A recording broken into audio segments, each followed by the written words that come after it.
Welcome back, everyone. Today we are going to be doing an incredibly similar video to last episode, but essentially it's just going to be n+1, seeing as today we are going to be focusing on a system of 3 equations rather than a system of 2 equations.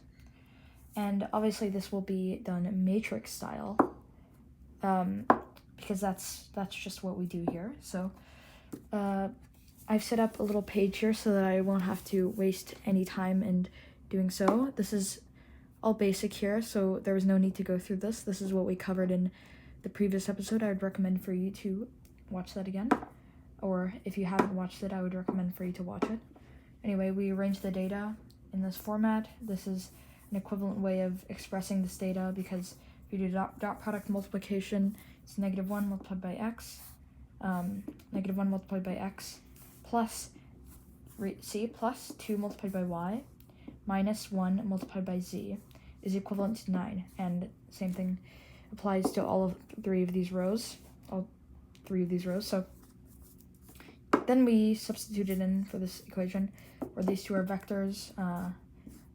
You would multiply both sides by the inverse of A. That gives you the identity on the side, which is just equivalent to this matrix. And this is our formula here. So you have to invert this 3x3 matrix. Oh boy, I'm not looking forward to that, to be honest with you. So we're going to have to invert this 3x3 matrix and multiply this by B, where B is just this vector matrix, column vector. So let's get started. Okay, so remember the first process in inverting a matrix is a 3x3 matrix, for that matter, is taking the matrix of minors of this matrix. So I'm just going to give you the basic concept. For every term you we start on this term and we go row by row like this. So like we start here, we go like this, then we go here, and then we go like this, etc. For whatever term you're on, you cross out that term's column and the term's row, and what you're left with here, you take the determinant of that. So this multiplied by this minus that multiplied by that. Then that's your first term in this new matrix of minors. So I'm just going to go through that process. I don't want to talk too much about it since it's pretty simple. That's the most tedious part in my opinion. Okay, so cover this, cover this. -7 multiplied by 1, that's -7 minus -4. So -7 plus 4, that's -3. -3. Next term, this term, like that. Okay, 3 multiplied by 1 is 3. 3 minus -4, 3 plus 4 is 7. Okay, that's our second term. Now, I'm doing this carefully because I've had mishaps in the past. Okay. Cover these two terms. It's kind of hard to do it this way. You probably can't see, but 3 multiplied by 2, 6 minus 14, right? Or sorry, minus -14. So that's 6 plus 14, which is 20.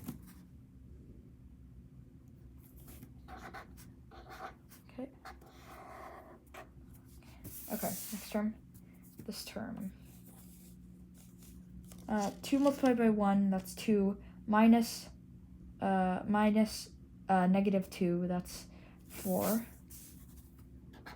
right? And then cross out these two terms. That is, you probably can't see it, but that's -1 minus -2, that's 3. Right, -1, wait, no, it's not. -1 minus -2, that's -1 plus 2. That's 1, I see. So -1 plus 2, interesting. Okay. Right, that is correct, right? -1 negative 1 multiplied by 1, that's negative 1 minus negative 2, right? So negative 1 plus 2, it's 1. This term, negative 2 minus 4, that's negative 6, right? I just don't want to mess up here. Negative 2 minus 4, okay? This term, negative 4 minus 7.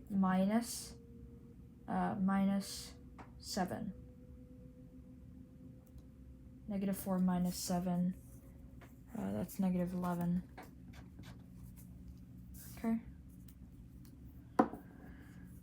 This term, positive 2 minus negative 3. 2 plus 3, it's 5. It's so tricky because it's kind of hard to explain, but it's just kind of, I don't know how to explain it. It's hard with these values because you're having to deal with all these the change of signs. So final term, negative 1 times negative 7, that's positive 7. 7 minus 6, that's 1. Right? So 7 minus 6. Okay. Okay. So this is our matrix of minors. Now let's multiply this by the matrix of cofactors, which is just this matrix. Remember? Change the sign according to this order.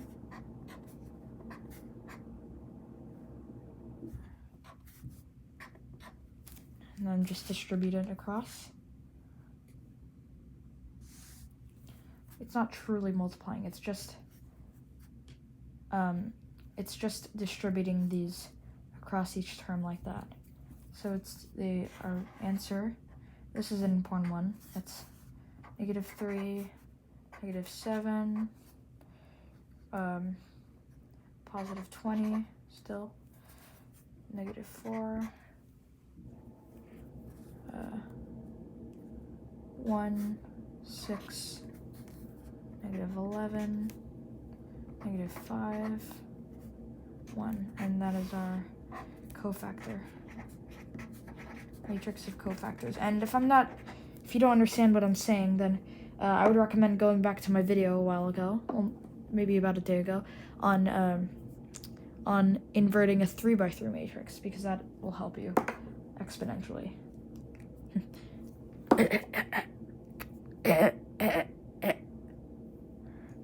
Hinton's coronavirus curve. If you know it, you know it. Okay.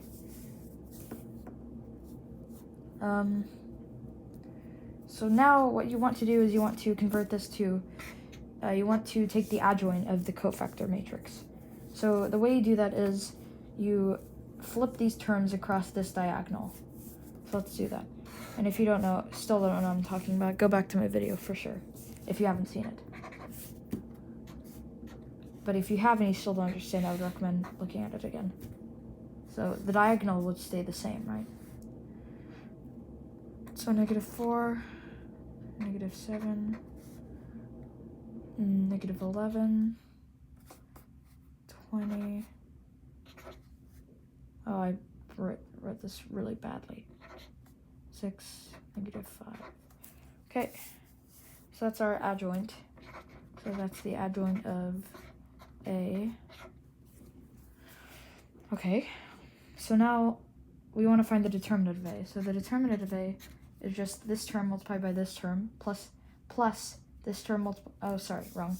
I keep thinking the one up here is the original matrix, but so we have to look at this one, okay?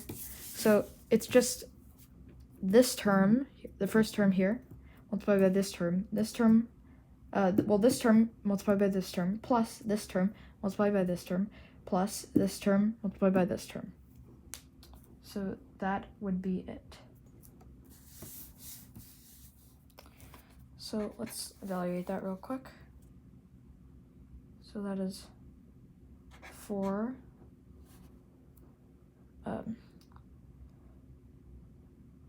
right, 4 minus 14,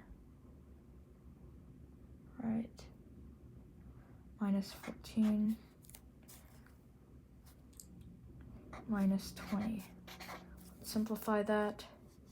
It's negative 10 minus 20. That is equal to negative 30. So this is our determinant. It's negative 30. So let's continue this on the back. Or just, how are we going to do this? I guess we can just, I'm not sure how I'd like to do this. So I'll just grab another sheet of paper, why not? We're going to use all this information, and we're ready to plug it into our formula, right? So I'm just going to write down the formula first and not plug in any info. Determinant of A multiplied by the adjoint, so the adjoint of A. You already have all the info, right? So let's plug in the values. Equals 1 over the determinant, negative 30 times, let's write it all down. Oh, that's gonna be, I didn't give myself enough space. Oh, well, hopefully I did.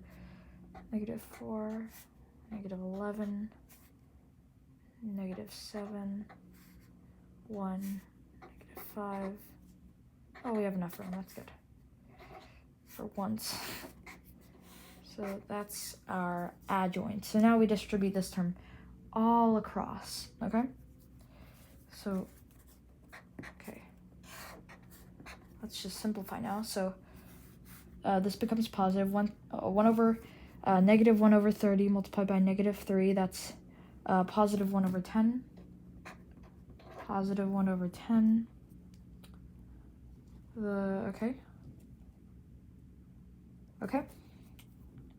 And now let's distribute this here. So that becomes positive, right? So it becomes, so simplified, it would be 2 over 15, right?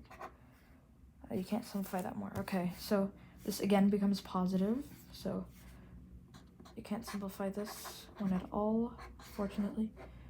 Okay, and this becomes positive. I'm not even saying this out loud because it's really simple. This becomes negative, quite obviously. And then this becomes positive, so that simplifies to 1 over 6. Oh, I should probably get the same denominator for a lot of these, but we'll deal with that later. I don't think it matters, actually. Yeah, it may be kind of tedious, but so I've distributed it here. Okay, I'm being very careful so that I don't, these will cancel, so it's 2 over 3, negative 2 over 3. Okay, now over here, we still get a negative, so that's negative 1 over 5, right? And then negative 1 over 30. Okay, and that should be our answer. Are we doing good on time? That's the question. No, we're not. So I'm going to continue this next episode, part 2. This is part 1 of this two-part series. Not really series since it's short, but anyway, hope you guys enjoyed this video. Tomorrow we're going to, or next video, we'll probably record this later today, we are going to multiply this out by this matrix here, which are these terms over here, and theoretically that should give us the answer to x according to our formula here. So hope you guys enjoyed. Thank you for watching, and bye bye.